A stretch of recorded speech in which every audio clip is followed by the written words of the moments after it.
I never imagined I'd be writing this story, let alone living it. But life has a way of throwing curveballs that knock you flat on your back, and my pitch came one rainy Tuesday morning, 12 years ago. That's when I lost Mike, my husband, and my daughter Amy's father. The police officer's words still echo in my head sometimes. "Mrs. Thompson, there's been an accident. A drunk driver had run a red light," they said. Mike never had a chance. I'm Karen, and at 32, I became a widow with a 9-year-old daughter to raise. The first few weeks passed in a blur of funeral arrangements, casseroles from neighbors, and trying to explain to Amy why Daddy wasn't coming home. The financial reality hit hard and fast. Even with Mike's life insurance, keeping up with the utilities and house bills in our home, the one I'd inherited from my grandmother before we got married, wasn't easy. I'd been working part-time as a project coordinator, but suddenly that wasn't enough. Thank God for Mike's parents, Sarah and Robert. They stepped in like angels when I was drowning in grief and responsibilities. I remember the first time Sarah showed up at our door with groceries and Amy's school supplies. "Karen, honey," she said, hugging me tight, "you're not alone in this. You're still our daughter, and we're here for both of you." Robert would pick Amy up from school 3 days a week, helping her with homework while I worked extra hours. They'd slip me money whenever they could, though I always felt guilty taking it. "You need to think about yourself too," Sarah would say during our Sunday dinners. "You're still young, Karen. Maybe dating." But I'd shake my head before she could finish. "I'm not ready. Maybe I'll never be ready." The truth was, Mike wasn't just my husband, he was my high school sweetheart, my first and only love. The thought of replacing him felt like betraying his memory. Instead, I threw myself into being both mother and father to Amy. We developed our own little routines: Saturday morning pancakes, homework sessions at the kitchen table, and bedtime stories where we'd make up adventures about a brave princess who looked suspiciously like Amy. But late at night, when Amy was asleep, I'd sit in my bedroom, looking at old photos and wondering if I was doing enough. The house felt so empty without Mike's loud laugh, his horrible singing in the shower, even his socks that never quite made it to the hamper. As Amy entered her teenage years, I found myself at a crossroads in my career. My boss, Linda, called me into her office one spring morning. "Karen, we've got some challenging projects coming up. Higher stakes, bigger budgets. I think you're ready for them." She slid a folder across her desk. "It'll mean some travel, though." I hesitated, thinking of Amy. "I don't know, Linda. My daughter. Your in-laws are still around, right?" She leaned forward. "Karen, your daughter's 13 now. It's time you started thinking about your career too." The projects were challenging, but exhilarating. Each successful completion brought new opportunities, and my income grew steadily. I still remember Amy's face when I came home from my first business trip. "Mom, you look different," she said, studying me. "More, I don't know, alive?" She was right. I felt alive again, not just surviving, but thriving. The years flew by in a blur of project deadlines, parent-teacher conferences, and weekend visits with the in-laws. Before I knew it, Amy was graduating high school. "Mom, I got in," she screamed over the phone one day. "University of Michigan. Can you believe it?" My heart sank and soared simultaneously. Michigan was 3 states away, but Amy's voice was so full of excitement. "That's wonderful, sweetie. We'll make it work." The day we dropped her off at college, I cried all the way home. But then something unexpected happened. I started to enjoy the quiet. For the first time in years, I could focus on myself. I cut back my hours at work, hired a contractor to renovate the kitchen I'd been complaining about for years, and planted the garden I'd always dreamed of. Amy and I kept in touch through regular Skype calls. "Mom, you won't believe what happened in chemistry today," or "Mom, the cafeteria food is terrible." I watched through my computer screen as my little girl grew into a competent young woman. Her graduation day was perfect, sunny, but not too hot. Sarah and Robert sat beside me, all of us beaming with pride as Amy crossed the stage. I'm staying here, Mom, she announced over dinner that evening.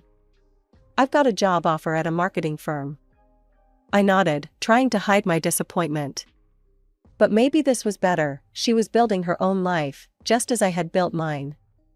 2 years later, Amy showed up on my doorstep with a tall, handsome man named James.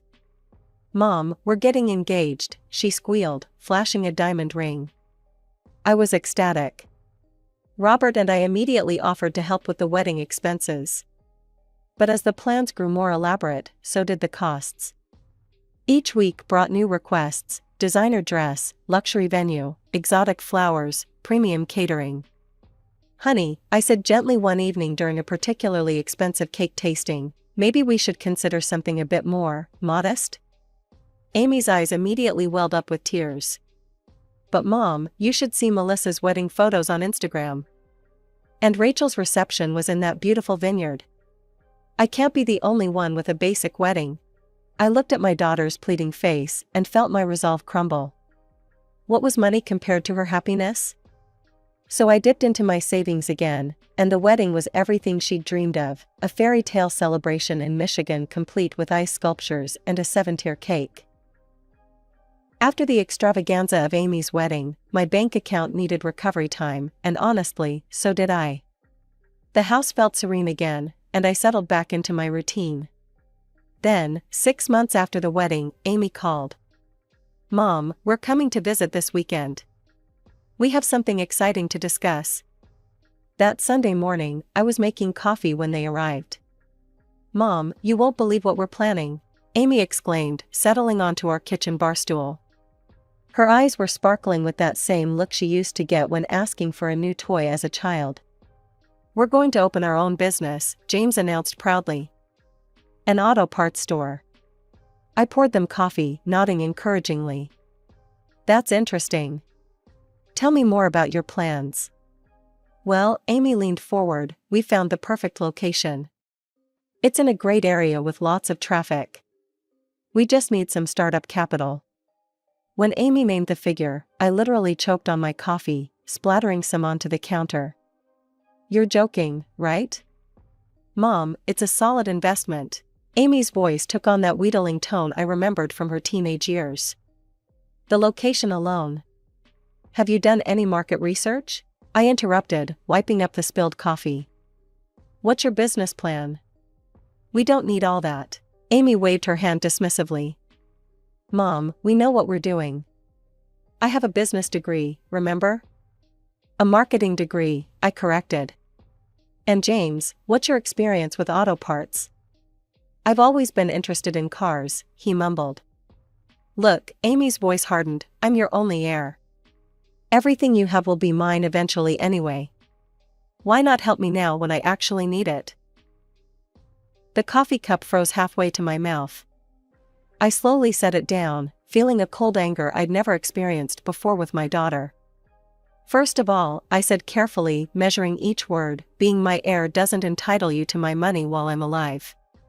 Second, I haven't seen a single piece of paper showing me this is a viable business. No market analysis, no financial projections, nothing. Come on, James, Amy grabbed her purse. We're leaving. Obviously, Mom cares more about her money than her only daughter's happiness. They stormed out, the door slamming behind them. I sat there for a long time, staring at their untouched coffee cups. Weeks passed without a word from Amy. Then I saw it on Facebook, photos of a storefront with a grand opening banner. Dreams do come true, Amy's post read. So grateful we could secure a business loan to make this happen. Entrepreneurs, business owners. More posts followed, Amy behind the counter, James arranging displays, both of them smiling in front of fully stocked shelves. Then came the vacation photos, Amy and James on a Hawaiian beach, cocktails in hand. When hard work pays off. Business success, living our best life. Then the tone of the post started to change. The photos became less flashy, the captions less boastful. Business photos disappeared entirely, replaced by vague inspirational quotes about learning from challenges and staying strong through storms. Finally, 6 months after their grand opening, Amy posted a long message. Life doesn't always go as planned. Sometimes you have to know when to close one door so another can open. Today we're announcing the closure of Thompson Auto Parts. Thank you to all our customers who supported us on this journey. New Beginnings Life Lessons. The doorbell rang on a chilly October evening. I wasn't expecting anyone, so I muted the TV and approached cautiously. Through the peephole, I saw Amy and James, looking nothing like the confident entrepreneurs from their Hawaii photos. When I opened the door, Amy burst into tears. James stood behind her, staring at his shoes. "Mom," Amy's voice cracked. "We need help. We lost everything," James finally spoke. "The business loan, we can't even make rent anymore." Over cups of hot tea, they laid out their situation. The business loan was massive, their credit was destroyed, and they couldn't afford even a basic apartment. They'd been staying with friends, bouncing between couches. Could we stay here for a while?" Amy asked, her voice small. "Just until we get back on our feet." I took a deep breath. "Yes, but we need to set some ground rules." They nodded eagerly, relief washing over their faces. I helped them move into the guest room the next day, and our new life began. I started taking on extra projects at work, knowing I had 2 more mouths to feed. My usual 8-hour days stretched into 10, sometimes 12. Both Amy and James found jobs. She had a local marketing firm, he had an auto repair shop, but their salaries barely covered their loan payments. To my surprise, Amy stepped up at home. She'd have dinner ready when I got home late, the kitchen clean and tidy. For a while, it seemed to work. We fell into a routine, James and Amy leaving early for their jobs, me working late, coming home to a warm meal and a clean house. Then Linda, my boss of 15 years, called me into her office. "Karen, I'm leaving the company," she said without preamble. "I wanted you to hear it from me first. The new director starts next week. Between us, he's got his own way of doing things. Be careful." She was right. The new director, Mr. Peterson, swept in like a cold wind. Suddenly there were new procedures, new reporting structures, new faces in management positions. I watched as, one by one, Linda's old team members were either pushed out or left voluntarily. The atmosphere grew tense, with whispered conversations in break rooms and worried glances in hallways. Then, 2 months after Linda left, I got the email, "Please see Mr. Peterson at 2 p.m. I knew before I even sat down in his chrome and leather office. The rehearsed speech, the fake sympathy in his voice, I'd seen it all before, just never from this side of the desk. "We're restructuring the department," he said smoothly. "Your position has been eliminated." I sat there, numb, thinking about Amy and James at home, about the increased grocery bills, about the utilities that had doubled since they moved in. How was I going to tell them? That evening, I sat at our kitchen table, still in my work clothes, staring at my hands. Amy and James were across from me, their dinner plates pushed aside. "I've been let go," I said quietly. "The new director, he's restructuring the department." The silence that followed was deafening. I looked up to catch them exchanging a quick glance. Was that panic in their eyes? That night, I lay awake making plans. First order of business, budget cuts. No more takeout, no more premium brands, no more extras. We'd need to tighten our belts until I found new employment. The first signs of trouble appeared at breakfast 2 weeks later. Amy stared at the store brand cereal box like it had personally offended her. "Really, Mom? What happened to the good stuff?" "We need to be careful with money right now," I explained. "It's temporary." James pushed his bowl away. "I can't eat this. It tastes like cardboard." That evening, I made a simple casserole instead of ordering our usual Friday night Chinese. Amy took one bite and dropped her fork with a clatter. "This is what we're eating now?" She looked at James. "Honey, maybe we should just grab something on our way home tomorrow." "You're welcome to buy your own groceries," I said evenly. The atmosphere in the house changed after that. Instead of coming home to cooked meals, I found dirty dishes in the sink and empty takeout containers in the trash. Clearly, they were buying their own food now. One evening, as I was cooking dinner for myself, Amy leaned against the counter. "You know, Mom, it's kind of weird having you home all the time," she said.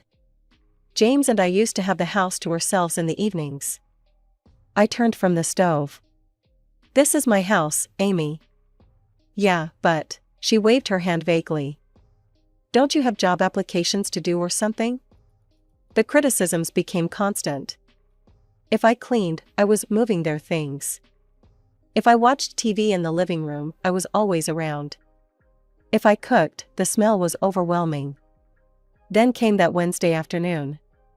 I was heading to the laundry room when I heard whispers from the guest bedroom.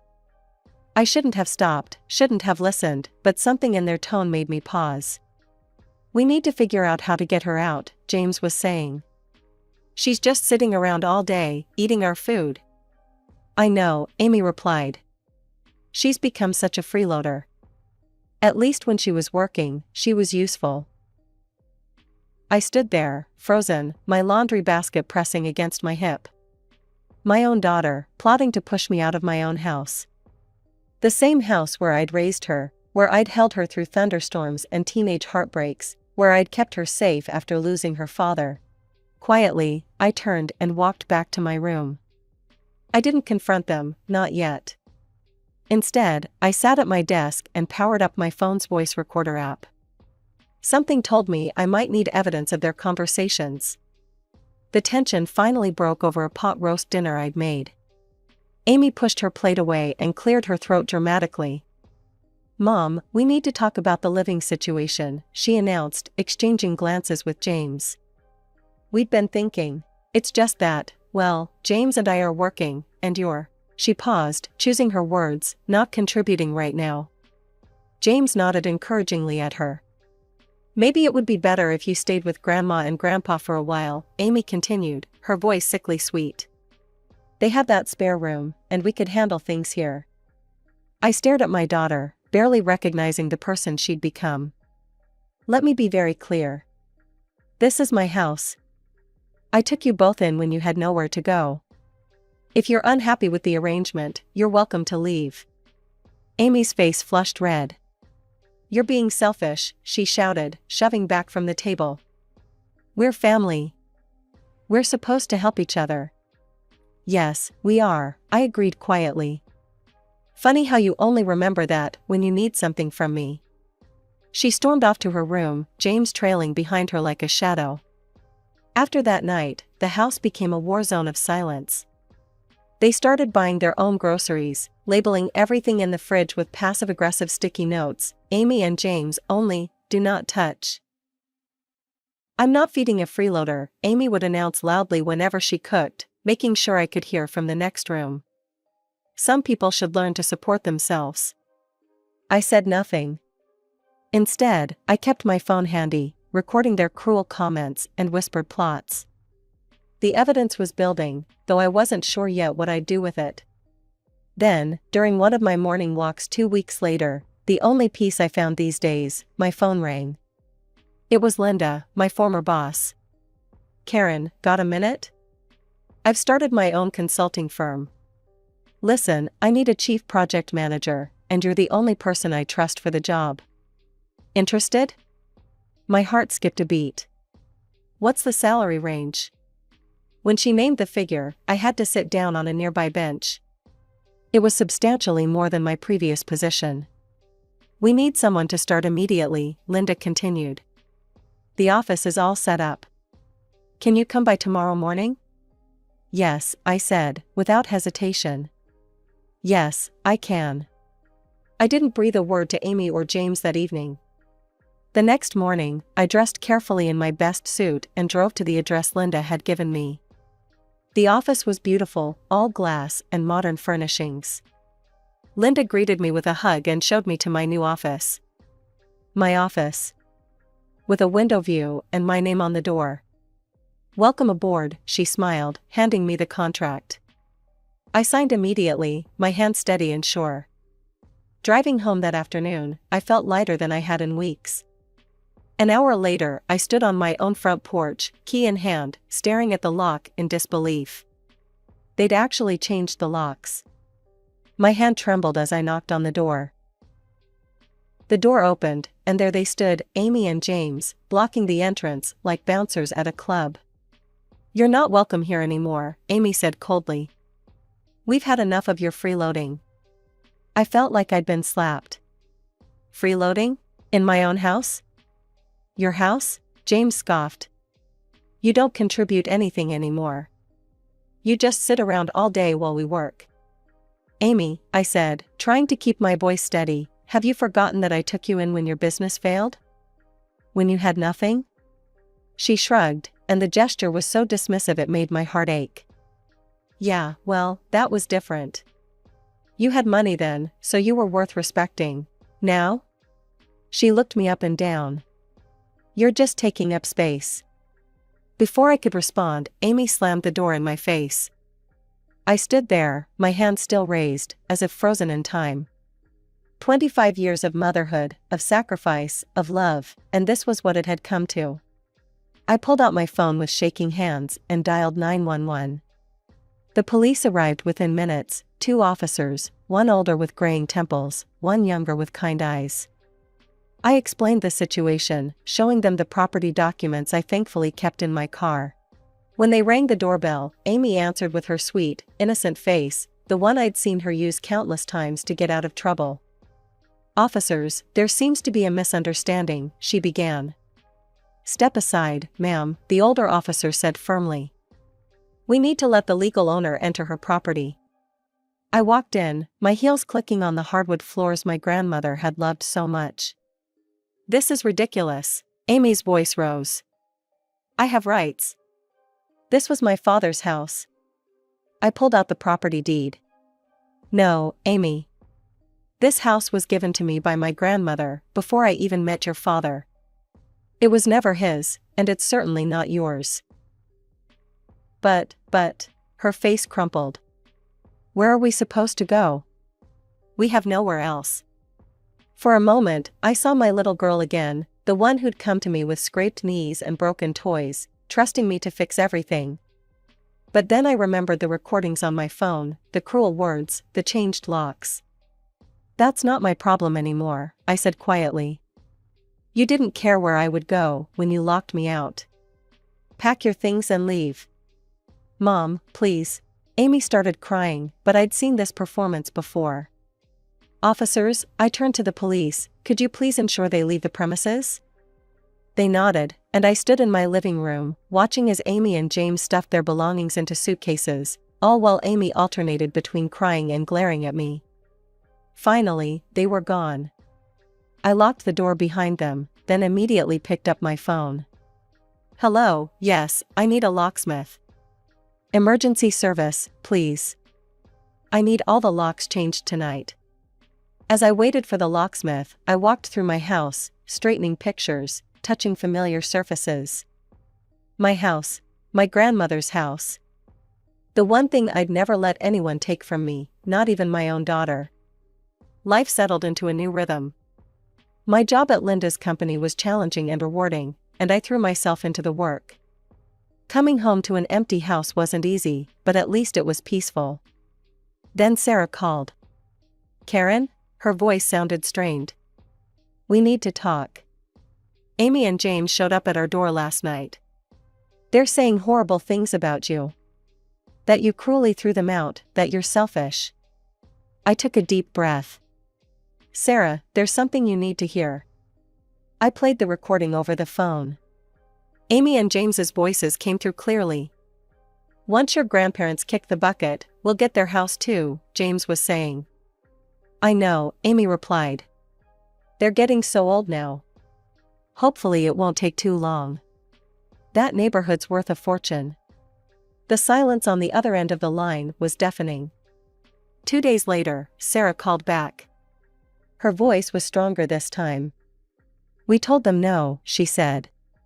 "You should have seen Amy's face when we said we knew about their plans for our house. They left in quite a state." "Are you okay?" I asked. "We will be. Robert and we've been talking. we're updating our will. Everything's going to you, Karen. You've been more of a daughter to us than Amy's been a granddaughter. Months passed. I settled into my new position, even earned a company award for a particularly successful project. Then one day, a Facebook message popped up. Amy. Mom, I heard about your new job. Congratulations. Listen, James and I have been doing a lot of thinking. We realize we behaved terribly. We've changed, I promise. Could we come home? We'll be different this time. I stared at the message for a long time, remembering the little girl who used to climb into my lap during thunderstorms, the teenager who rolled her eyes but still kissed me goodnight, the bride who'd looked so beautiful in her wedding dress. But I also remembered the cruel words, the changed locks, the calculated plots against her own grandparents. Amy, I wrote back, I don't believe you've changed. I think you've just run out of options. You need to solve your own problems now. I'll always be your mother, but I can't be your safety net anymore. She didn't respond. That was a year ago. Sometimes I drive past places that hold memories, her old school, the park where she learned to ride a bike, the ice cream shop where we celebrated every report card. I wonder if she thinks about those times too. Sarah and Robert come over for Sunday dinners now. We talk about Amy sometimes, wondering where she is, hoping she's okay. They've officially changed their will, as they said they would. You'll know what's right when the time comes, Sarah told me, squeezing my hand. The truth is, I do still hope for reconciliation someday. Not the quick fix Amy proposed in her message, but a real healing. One based on honest conversations, genuine remorse, and true change. Until then, I focus on my work, tend to my garden, and care for Sarah and Robert as they cared for me all those years ago.